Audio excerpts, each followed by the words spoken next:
माध्यमांसमोर कशा प्रकारे मांडतात हे पाहणं महत्त्वाचं असणार आहे। महायुतीनं मवियाला 52 जागांवरच रोखलेले आणि घवघवीत यश विधानसभा निवडणुकीत मिळवले। 224 चा आकडा गाठत सरकार स्थापनेसाठी महायुती सज्ज। सोमवारी किंवा मंगळवारी शपथविधी सोहळा देखील होऊ शकतो, मात्र प्रश्न हाच आहे की मुख्यमंत्री कोणाचा। एकत्रितपणे हे नेते पत्रकार परिषद घेत आहेत।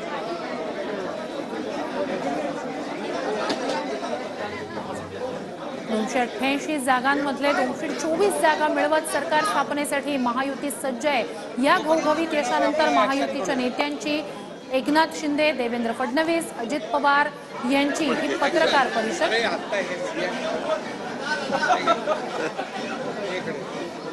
एकमेकांना सध्या पेढे भरवत सध्या हा आनंद जो आहे तो साजरा केला जातोय। देवेंद्र फडणवीस, एकनाथ शिंदे यांनी एकमेकांना पेढा भरवलेला आहे। एकनाथ शिंदे, अजित पवार यांनी एकमेकांना पेढा भरवला आहे। अर्थात या विजयाचं हे सेलिब्रेशन एकमेकांना पेढे भरवत हे नेते करताना आपण पाहतो।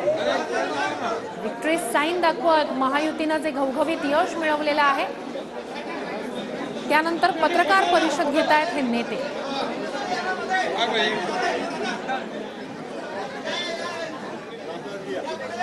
अरे घ्या ना लवकर।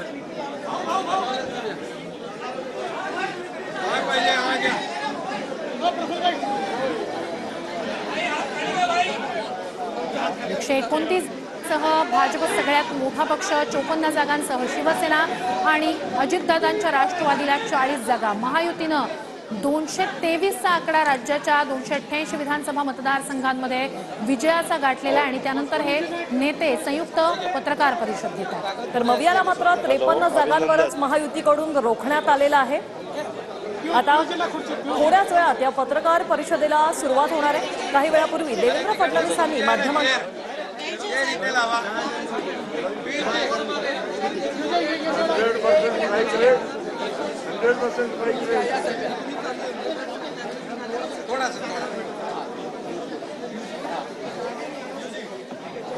आणखी पंकजा ताईला लाव।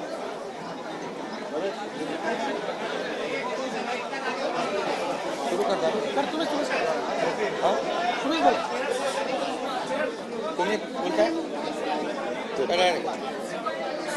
आपण बोलायचं। तुम्ही 2 मिनिटं बोला। मी बोललोच आहे, मी आताच बोललो। प्लीज बोला, किंवा दादाला बोला, दादा बोलतो। तुम्ही बोला। माननीय राज्याचे मुख्यमंत्री एकनाथराव शिंदे साहेब, देवेंद्रजी, प्रफुल्लभाई रामदास आठवले साहेब, पियुष गोयल साहेब, चंद्रशेखर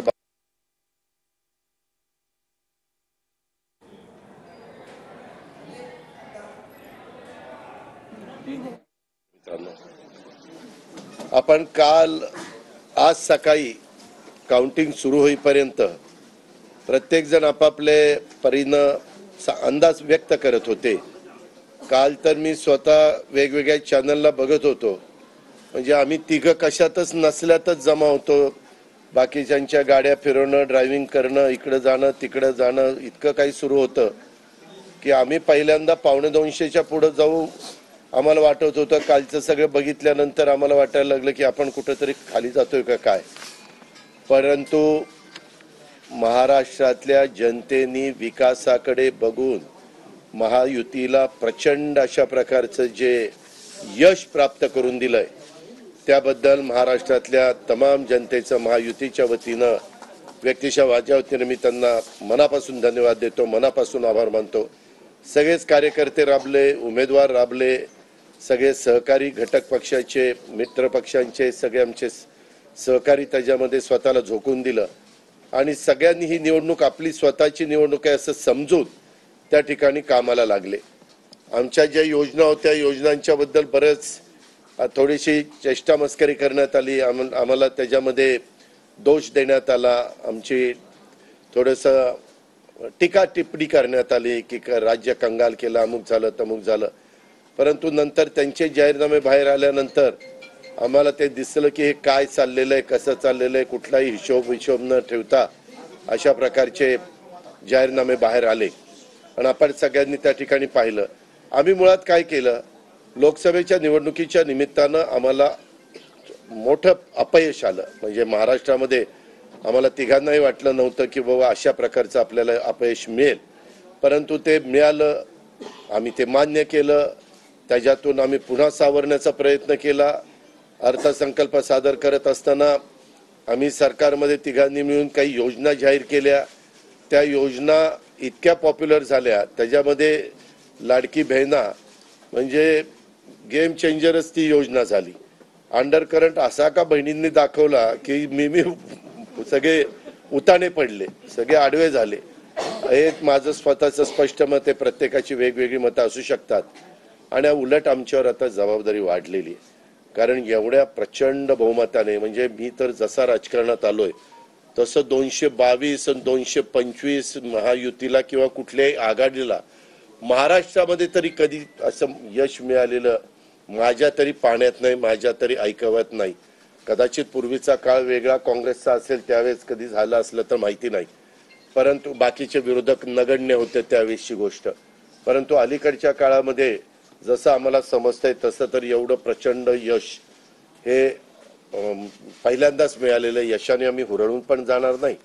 आणि आम्ही अतिशय जमिनीवर पाय ठेवून आता म्हणजे जसे जसे ते आकडे आम्हाला दिसत होते तसे तसे तसे फायनान्सच्या गोष्टी माझ्या डोळ्यासमोर येत होत्या. मी देवेंद्रजींना पण फोन केला तेव्हा म्हटलं देवेंद्रजी खूप काही काम करावं लागेल. एकनाथरावजींना पण तसं सांगितलं की फार आर्थिक शिस्त आपल्याला त्याच्यामध्ये आणावी लागेल आणि आम्ही आणू. त्याच्यात आम्हाला हे नवीन नाहीये, आम्ही सगळे अनुभवी माणसं, आम्हाला त्याच्यामध्ये कुठली काही अडचण नाही. आणि शिवाय आमच्या पाठीशी केंद्र सरकार आहे, तो आम्हाला खूप मोठा एक आधार आहे. एक आमच्या पाठीशी एक मोठा भक्कम अशा प्रकारचा भरोसा आहे. आणि त्याच्यामुळं या सगळ्या ज्या काही गोष्टी झालेल्या आहेत, आता विरोधक टीका करतात की बाबा बॅलेट पेपरनी घ्यायला पाहिजे होतं. मग बॅलेट पेपरने लोकसभेला पण घ्यायला पाहिजे होतं. लोकसभेचा निकाल लागला की तो बरोबर आणि इथला निकाल लागला की मग बॅलेट पेपर यायला पाहिजे. मग मशीन काही ईव्हीएम बरोबर नाही असं नाही चालत. आता झारखंड पण आमच्या हातनं गेलंच ना, आम्ही कुठं काय म्हणतो. ठीक आहे, त्या जनतेने कौल दिलेला आहे तशा पद्धतीनं महाराष्ट्रातल्या आणि विशेषतः महाराष्ट्रामध्ये बऱ्याचदा आपले जे 6 रिजन आहेत ना, मराठवाडा, विदर्भ, पश्चिम महाराष्ट्र, कोकण, मुंबई, अशा सगळ्या वेगवेगळ्या रिजनमध्ये, नाशिक, सगळीकडेच तुम्ही बघितलं तर सगळीकडे महायुती जोरात चालली. असं कुठं नाही की मागच्या वेळेस कसं झालं, आम्हाला झटका दिला तो मराठवाड्याने दिला. आमची एकच जागा त्यावेळेस भुमरे साहेबांची आली संभाजीनगर सिटीतली, बाकीकडे सगळीकडे आम्हाला दारुण पराभवाला सामोरं जावं लागलं.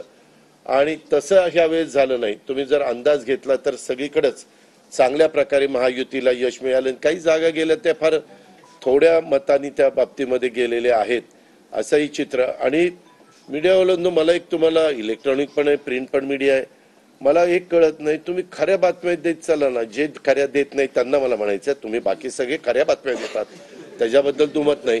पण मी टीव्ही चालू केलं आणि अजित पवार पोस्टल बॅलेट मध्येच माग. मी विचारतोय तिथं फोन करून, ते म्हणले नाही दादा आपण पुढे आहे.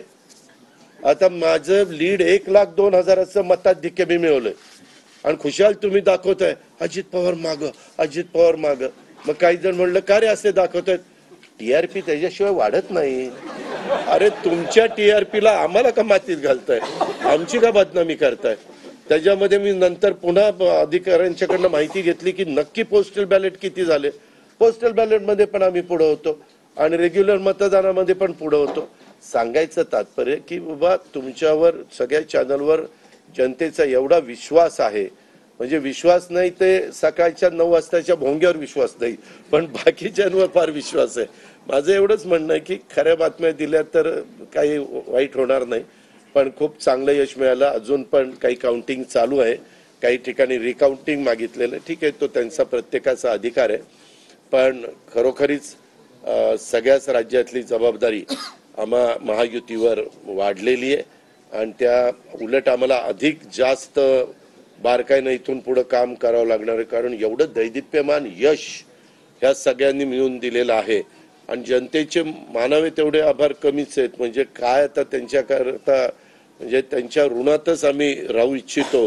आणि 5 वर्ष अक्षरशः अतिशय एकोप्याने ही युती शेवटपर्यंत कशा पद्धतीनं काम करेल आणि जनतेने टाकलेल्या विश्वासाला कुठल्याही परिस्थितीमध्ये तडा जाऊन दिला जाणार नाही.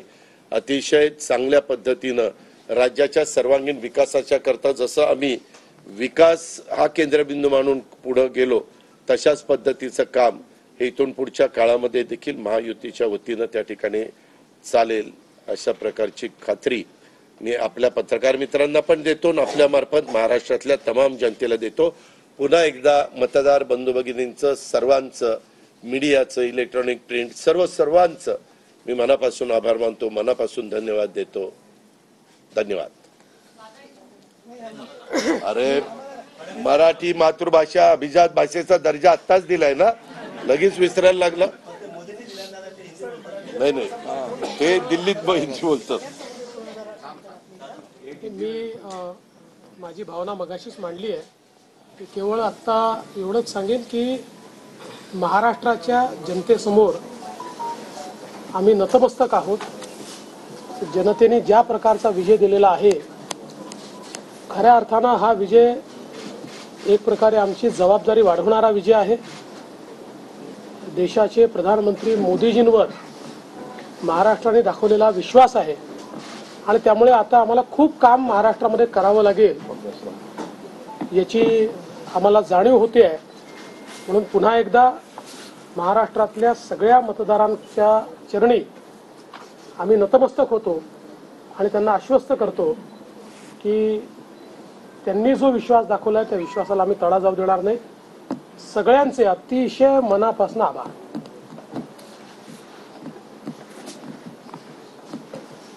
खरं म्हणजे आजचा हा महाराष्ट्रातला ऐतिहासिक दिवस आहे आणि ऐतिहासिक विजय देखील आहे। आतापर्यंतच्या अनेक वर्षांच्या निवडणुका आपण पाहिल्या, परंतु ही निवडणूक लोकांच्या हातात घेतली अशा प्रकारची निवडणूक होती। म्हणजे लँडस्लायडिंग जो काही विक्ट्री आपण म्हणतो ऐतिहासिक, याला काय शब्द वापरायचे मला कळत नाही, परंतु लोकांनी मतांचा प्रेमाचा वर्षाव महायुतीवर केला। कारण लाडकी बहीण असेल, लाडका भाऊ असेल, लाडका शेतकरी असेल, एकंदरीत सगळ्याच घटकातल्या लोकांनी यावेळेस महायुतीवर प्रेम दाखवलं आणि त्यामुळे मी सगळ्या मतदारांना मनापासून धन्यवाद देतो आणि त्यांना एवढ्या मोठ्या ऐतिहासिक विजयासाठी साष्टांग दंडवत घातला पाहिजे अशा प्रकारचं काम मतदारांनी केलेलं आहे। खरं म्हणजे गेल्या 2-2.25 वर्षामध्ये मी देवेंद्रजी, अजितदादा आम्ही जे काम केलं या राज्यामध्ये की शिवसेना, भाजपा, राष्ट्रवादी, RP आमचे आठवले साहेब इकडे आहेत आणि आमचे इतर घटक मित्रपक्ष आणि जे निर्णय आम्ही घेतले ते निर्णय आतापर्यंतच्या इतिहासामध्ये न भूतो न भविष्यते असे होते। म्हणजे एकीकडे विकास केला आम्ही, डेव्हलपमेंट म्हणजे जे 2.5 वर्षात महाविकास आघाडी सरकारने जी काही कामं बंद पाडली होती, स्पीड ब्रेकर टाकले होते, सगळी कामं थांबवली होती। तुमच्या काळातली जी कामं जसं महाविकास आघाडीचं सरकार 2019ला आलं त्यानंतर ती सगळी कामं बंद पाडली, त्याला स्टे दिले आणि ते स्टे आम्ही सगळे काढले आणि कामं सुरू झाली। मग अटल सेतू झाला, समृद्धी झाला, आपला कोस्टल झाला आणि मेट्रो झाली, कारशेड झालं आणि मोदी साहेबांच्या शुभ हस्ते त्याचं आम्ही उद्घाटनही करू शकलो। ज्याचं भूमिपूजन मोदी साहेबांनी केलं त्याचं उद्घाटन करण्याचे भाग्य आम्हाला मिळालं आणि त्यामुळे कामाला आम्ही प्राथमिकता दिली, विकासाला आम्ही प्राधान्य दिलं आणि आम्ही त्यामध्ये एकच डोळ्यासमोर ठेवलं की या राज्याचा सर्वांगीण विकास।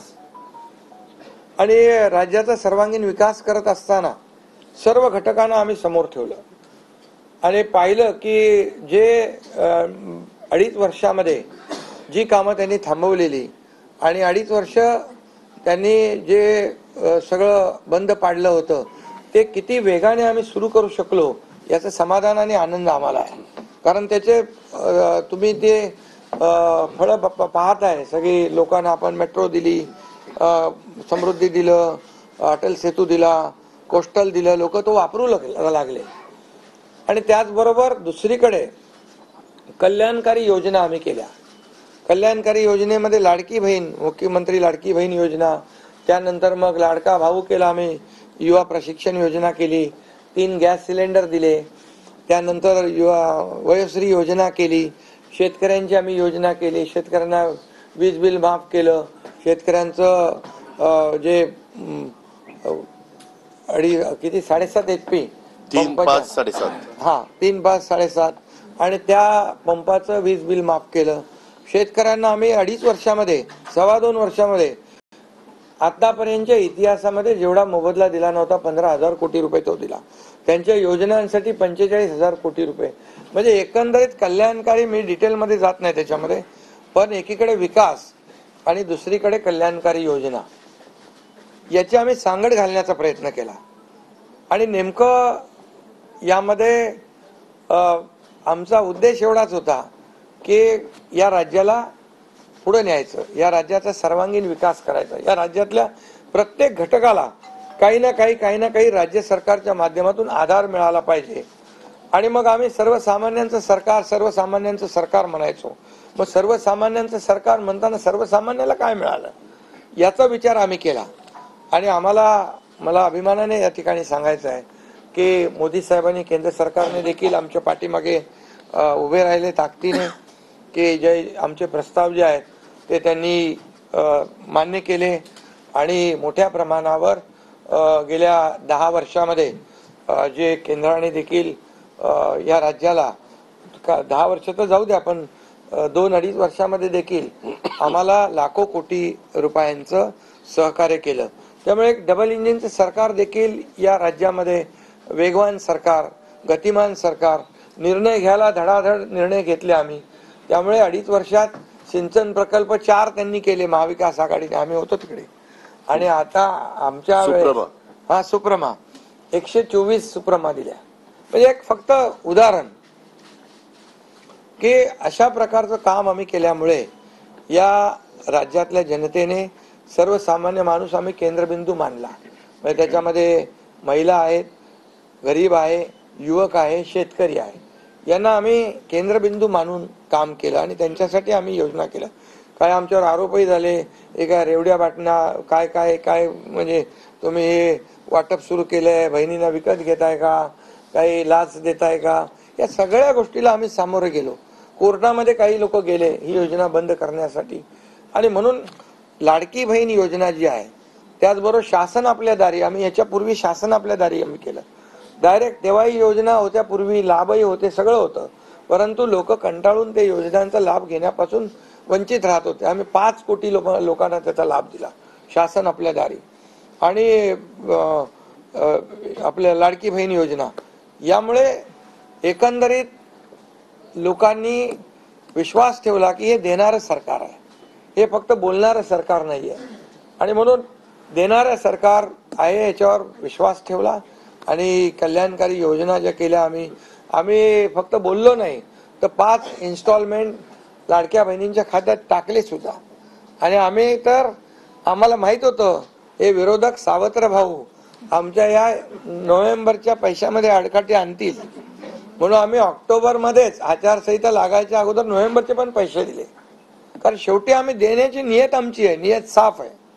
कारण आम्ही फक्त कागदावर योजना ठेवायच्यासाठी केलं नाही. आणि त्यामुळे एकंदरीत या राज्यामध्ये सर्वसामान्यांचं सरकार सर्वसामान्यांसाठी काहीतरी करतंय ही भावना प्रत्येकाच्या मनामध्ये निर्माण झाली. आणि आम्ही म्हणालो कॉमन मॅन. आता कॉमन मॅनने आम्ही ठरवलंय की त्यांच्या जीवनामध्ये काही बदल घडवून, चांगले दिवस आणून त्याला सुपरमॅन करायचं. पण त्यांनी आम्हाला या निवडणुकीत सुपरमॅन सारखं काम करून दाखवलं. आणि एवढं भरभरून त्यांनी आशीर्वाद दिले की लोकांनी एवढंच आहे की यामध्ये बऱ्याचशा गोष्टी स्पष्ट झाल्या. लोकांनी कल्याणाचं आणि विकासाचं राजकारण स्वीकारलं. लोकांनी सुडाचं, आरोपाचं, द्वेषाचं राजकारण झिडकारलं. आणि म्हणून 2 निवडणुका, ज्या लोकसभेमध्ये पण आणि लोकसभेत फेक नरेटिव्ह वगैरे सगळं केलं, काय काय केलं, संविधान बदलणार वगैरे, सगळ्या जाती जातीमध्ये भीती निर्माण केली, प्रत्येकाला घाबरवलं. तरी सुद्धा एवढं होऊन पण प्रधानमंत्रीपदी मोदी साहेबच बसले. आता ते म्हणाले जनतेच्या दरबारात जाऊ, आम्ही जनतेच्या दरबारात जाऊ. लोकसभेच्या वेळेस पण गेले, पण शेवटी एवढं करून, एवढं सगळं खोटं नाटं सांगून, लोकांना घाबरवून पण प्रधानमंत्रीपदी शेवटी मोदी साहेब बसले. आणि आताही म्हणाले आम्ही जनतेच्या दरबारात जाऊ. आता जनतेने त्यांना जो काय मॅन्डेट द्यायचा तो दिलेला आहे. आणि त्यामुळे जनतेने पूर्णपणे विकासाला आणि कल्याणकारी योजनांना स्वीकारलेला आहे. यामध्ये लोक रोज, आमचं सरकार स्थापन झाल्यापासून रोज सरकार पडणार, रोज आम्हाला 3-4 शब्द ठेवले होते त्यांनी. ते शब्द तुम्हाला माहित आहे, मी ते परत त्याचा उच्चार करू इच्छित नाही. पण 4था शब्द होता का? नाही. पण आम्ही त्याला आरोपाने उत्तर नाही दिलं. आम्ही कामातून उत्तर दिलं त्याला. आणि कामातून उत्तर दिलं आणि ते काम लोकांना भावलं की बाबा हे काम करणारे लोक आहेत आणि काम सर्वसामान्य लोक आहेत. मी स्वतःला काय समजायचो, सीएम म्हणजे चीफ मिनिस्टर, मी म्हणायचो कॉमन मॅन आहे. आता कॉमन मॅन मध्ये मी जायचो. आता आमचे दोन्ही उपमुख्यमंत्री दोन्ही आम्ही 24/7 काम करत होतो. आणि याच्यामुळे घरी बसून सरकार चालवता येत नाही, फेसबुकवरून सरकार चालवता येत नाही, हे स्पष्ट झालेलं आहे. आणि म्हणून आम्ही लोकांच्या, बाळासाहेब सांगायचे, कार्यकर्ता घरात नाही लोकांच्या दारात शोभून दिसतो. शासन आपल्या दारी आम्ही घेऊन गेलो आम्ही. आणि म्हणूनच आज बाळासाहेबांच्या विचारांनी आम्ही सरकार स्थापन केलं 2019ला मोदी साहेबांच्या आशीर्वादाने. आणि 2019ला जे सरकार स्थापन व्हायला पाहिजे होतं ते सरकार स्थापन झालं नाही. ते लोकांनी बरोबर लक्षात ठेवलेलं आहे. लोक ते विसरलेले नाही. आणि म्हणून या निवडणुकीत देखील कोण कुठल्या पक्षाचा, आता तुमचा कुठला पक्ष आहे? तुमचा राष्ट्रवादी घड्याळ. आता तो कोणाचा आहे ते लोकांनी ठरवलं. आणि शिवसेना कोणाची तेही ठरवलं. आणि लोकांनी ठरवलं. त्यामुळे आता बऱ्याचशा गोष्टी त्या स्पष्ट झालेल्या आहेत. आणि मला समाधान आहे की 2019ला 56 जागा आल्या होत्या. आणि त्या 56, मला वाटतं आताही 56 जागा आल्या, अजून चालू आहे. पण एकंदरीत आताच्या पर्यंत म्हणजे विकासाला लोकांनी महत्व दिलं.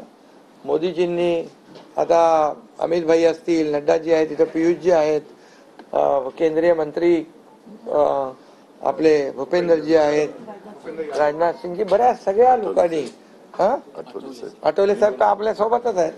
आठवले साहेब सोबत 100%. तर एकंदरीत आपण सगळ्यांनी या निवडणुकीमध्ये एकत्र येऊन काम केलं.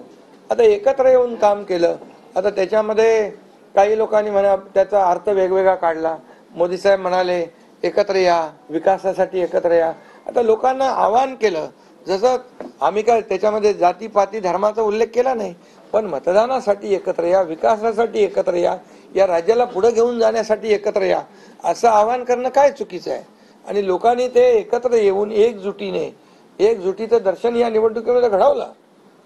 आणि मतांची टक्केवारी वाढली, मतदानाची टक्केवारी वाढली, महिलांच्या, आमच्या लाडक्या बहिणींच्या टक्केवारी वाढली. आतापर्यंत महिलांचं टक्केवारी कमी असायची पुरुषांपेक्षा, पण यावेळेस ती टक्केवारी जास्त आहे. आणि म्हणून लाडक्या बहिणी आमच्या ज्या आहेत त्या लाडक्या बहिणींनी सावत्र भावांना चांगला जोडा दाखवलेला आहे. आणि आम्ही म्हणायचो ना, खोडा घालणाऱ्यांना जोडा दाखवा. तर एकंदरीत ही निवडणूक जी आहे, ही निवडणूक विकासाच्या अजेंड्यावर, कल्याणकारी योजनांच्या ह्याच्यावर आणि जे विचार आहेत, आज आमचे शिवसेना म्हणून बाळासाहेबांचे विचार आहेत, दिघे साहेबांची शिकवण, मोदीजींची जे काही जो त्यांचा सपोर्ट आहे, केंद्राचा सपोर्ट आहे, या सगळ्या गोष्टी ज्या आहेत या निवडणुकीमध्ये कामी आल्या. शेवटी लोकांना काय पाहिजे? लोकांना शिव्याशाप नको आहे, लोकांना आरोप प्रत्यारोप नको आहे, लोकांना सुडाचं राजकारण नको आहे. लोकांना हवंय डेव्हलपमेंट हवा आहे आणि विकास विकास आणि विकास यावर आम्ही भर दिला.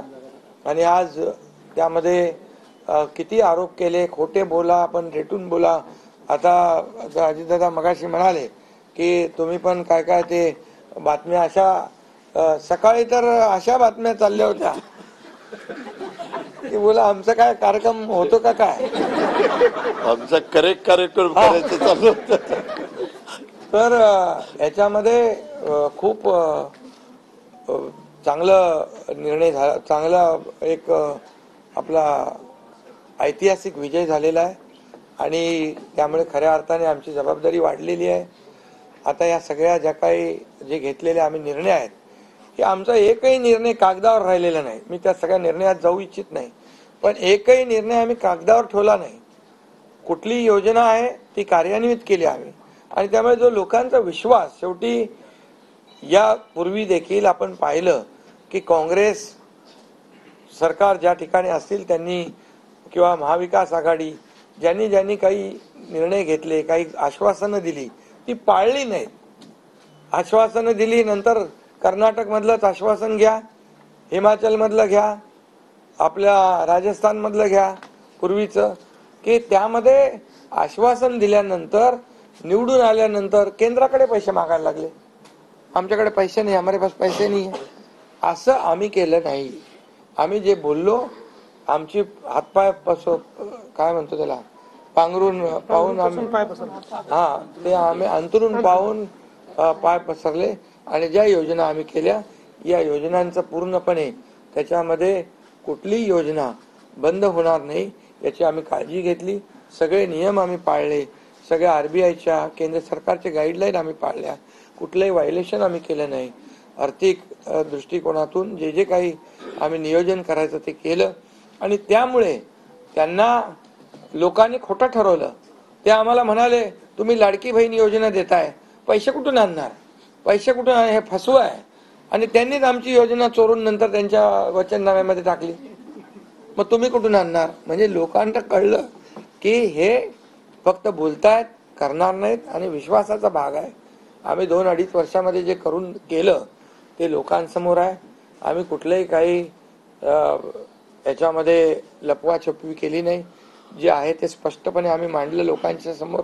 लोकांच्या दरबारामध्ये आम्ही गेलो आणि लोकांना काम आवडतं, लोकांना विकास पाहिजे, लोकांना कल्याणकारी योजना पाहिजे, ते आम्ही देण्याचा प्रयत्न केला आणि विकासाकडे या राज्याला नेण्याचा आम्ही प्रयत्न केला. यामध्ये केंद्राचा आम्हाला खूप मोठ्या प्रमाणावर सपोर्ट मिळाला. 10 वर्षामध्ये मी तो आकडा अगोदर पण मी सांगितला होता. मनमोहन सिंग प्रधानमंत्री होते, 10 वर्षात राज्याला त्यांनी 2 लाख कोटी दिले, पण यावेळेस 10 वर्षामध्ये मोदीजींनी 10 लाख कोटी दिले. आताच नवीन उदाहरण तर 76,000 कोटी वाढवण बंदर आहे, दिघी बंदर आहे. अशी म्हणजे डेव्हलपमेंटसाठी जे आहे, मग ते एअर कनेक्टिव्हिटी असेल, water connectivity, rail connectivity, road connectivity असेल, अनेक प्रकल्पांना जे काही पाण्याची योजना असतील आमच्या, त्या सगळ्याला खूप मोठ्या प्रमाणावर सपोर्ट केला आणि त्यामुळे आम्ही या राज्याला विकासाकडे घेऊन जाऊ शकलो आणि लोकांना कल्याणकारी योजना आम्ही देऊ शकलो. आणि लोकांना आम्ही याच्यामध्ये मतं नाही, आम्ही लोकांची मनं जिंकलेली आहे. आज लोकांना शेवटी काय विश्वास महत्वाचा आहे. विश्वासावर सगळ्या गोष्टी चालतात. तुम्ही काही सांगा आणि नंतर त्या हात वरती करा, अशा प्रकारचं काम आमच्याकडून झालं नाही. आणि त्यामुळे आम्ही काम करणारे लोक आहोत, कार्यकर्ते आहोत आणि म्हणून आम्ही 24/7 काम केलं. जेव्हा जेव्हा शेतकरी अडचणीत आला तेव्हा तेव्हा त्याच्या मागे आम्ही उभं राहिलो, त्याला वाऱ्यावर आम्ही सोडलं नाही. आणि त्यामुळे जो जो सर्वसामान्य घटक जेव्हा जेव्हा अडचणीत आला त्याच्या मागे आम्ही उभं राहण्याचं काम केलं. त्यामुळे एक प्रकारचं हे सरकार जे आहे, एक पाठीराखा सरकार, एक सरकार जे आहे हे सर्वसामान्याला न्याय देणारं सरकार आहे. जनतेच्या पाठीमागे ताकदीने उभं राहणार सरकार आहे. जसं आमच्या मागे केंद्र सरकार ताकदीने उभं राहिलं तसं आम्ही जनतेच्या मागे उभे राहिलो आणि म्हणूनच आम्हाला हा असा प्रचंड दैदिप्यमान हा विजय मिळालेला आहे. आणि आम्ही या विजयाचं श्रेय जे आहे आमच्या मतदारांना देतो, जनतेला देतो. जे आमचे महायुतीचे सर्व कार्यकर्ते आहेत त्यांनी मेहनत घेतली आहे त्या सगळ्यांना देतो. आणि म्हणूनच यापुढे जे काही काम आहे या जनतेच्या हितासाठी करणं एवढंच आमची जबाबदारी आहे. त्यामुळे पुन्हा एकदा मी आपल्या सगळ्या पत्रकारांना मनापासून धन्यवाद देतो, आपलेही आभार मानतो. आणि आता इथून पुढे तुम्ही खऱ्या चांगल्या बातम्या दिल्या तर तुमचा TRP वाढत जाईल. आमचे प्रकल्प जे आम्ही सुरू केलेत त्याच्या बातम्या द्या, लोकांच्या फायद्याचे जे प्रकल्प आहेत त्याच्या बातम्या द्या. देवेंद्र जी, वाचाळवीरांच्या बातम्या देऊ नका. देवेंद्र जी, एक सवाल ये है कि महाराष्ट्र में पिछले कुछ समय से जाति जाति में लगातार एक दंगा फैलाने की कोशिश हो रही थी. क्या स्थिर सरकार को लेकर कि मैंडेट है क्या? दूसरा, वोट जिहाद शब्द आपने इस्तेमाल किया था, इस बार भी ऐसी कोशिश कई जगहों पर हुई थी, उसको कैसा जवाब? मुझे ऐसा लगता है कि प्रधानमंत्री जी ने एक जो नारा दिया था, एक है तो सेफ है, सब समाज को साथ में लाने वाली जो बात प्रधानमंत्री जी ने कही थी, महाराष्ट्र के लोगों ने उसको रिस्पॉन्ड किया है और महाराष्ट्र के सभी समाजों ने एक साथ मिलकर एक बड़ा मैंडेट हमको दिया है. मुझे लगता है कि आज निश्चित रूप से जो लोग तुष्टीकरण की राजनीति करना चाहते थे, जो डिविजिव पॉलिटिक्स करना चाहते थे, उनको करारा जवाब जनता ने ही दिया है और प्रधानमंत्री जी की बात को लोगों ने यहाँ पर एक्सेप्ट किया.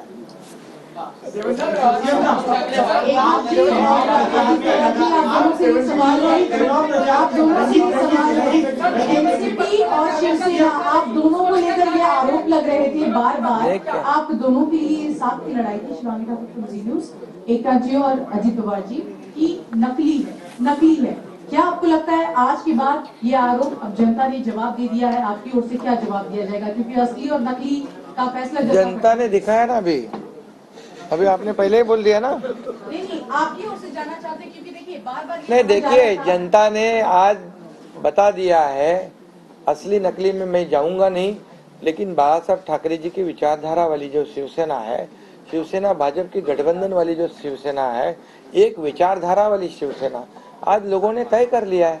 कौन है? मैंडेट दिया है लोगों ने आज. अभी तो मुझे लगता है वो तो अभी उनको तो हम कैसे रोकेंगे, वो तो और कुछ ना कुछ बोलते रहेंगे, लेकिन जनता की अदालत में जाने के बाद उनको भी दिखाया है और हमें भी दिखाया है.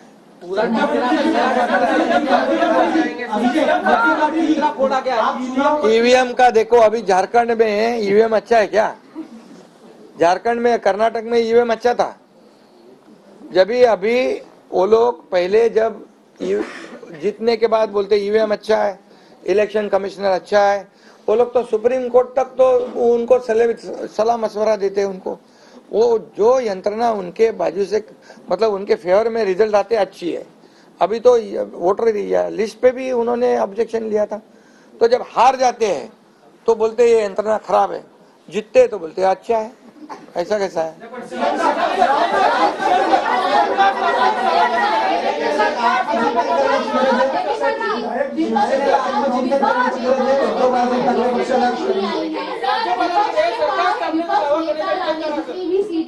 तो ये तो देखिए, यही तो मैं बता रहा हूँ कि जनता ने पूरी तरह, मैंने पहले भी कहा था कि पूरी तरह थम्पिंग मेजोरिटी मिलेगी.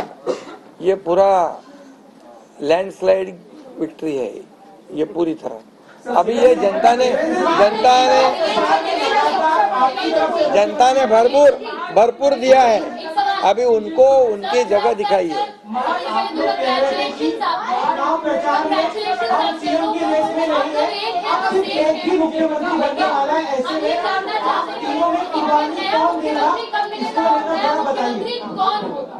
अरे भैया, अभी हम लोग, अभी तो आंकड़े भी आने के अभी चालू है ना, काउंटिंग चालू है. अभी होने के बाद हमारी तीनों पार्टियां बैठेगी.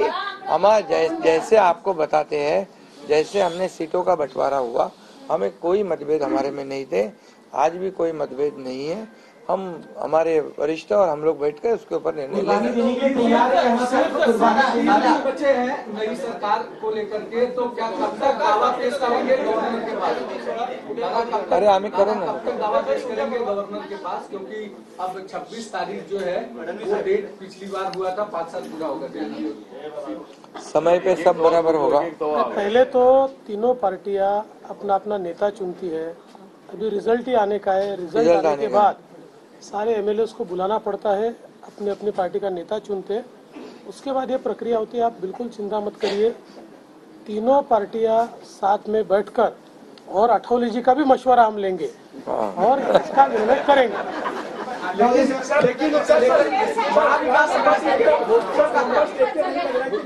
महाविकास आघाड़ी ने दादा होटल बुक किए थे कि वहाँ पर एमएलए को रखा जाएगा, तो ये जनता ने तय किया है ना।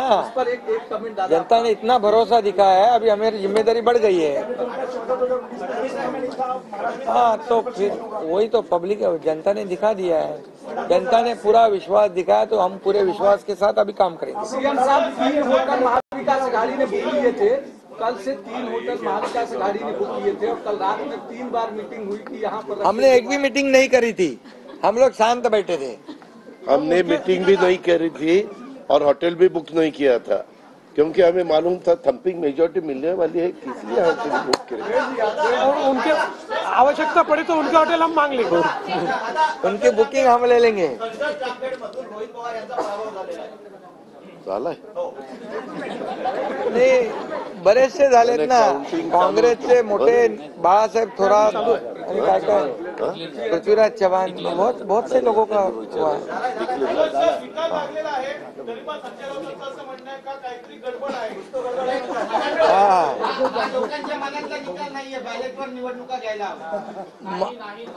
संजय राऊतची बडबड आहे।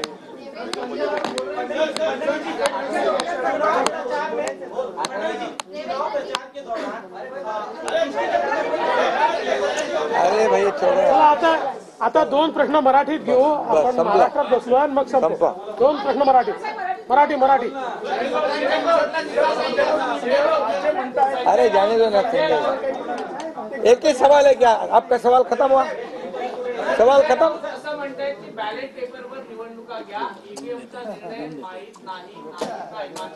पुन्हा एकदा तुम्हाला विचारतो, संजय राऊत कोण? EVM चा निर्णय मान्य आहे।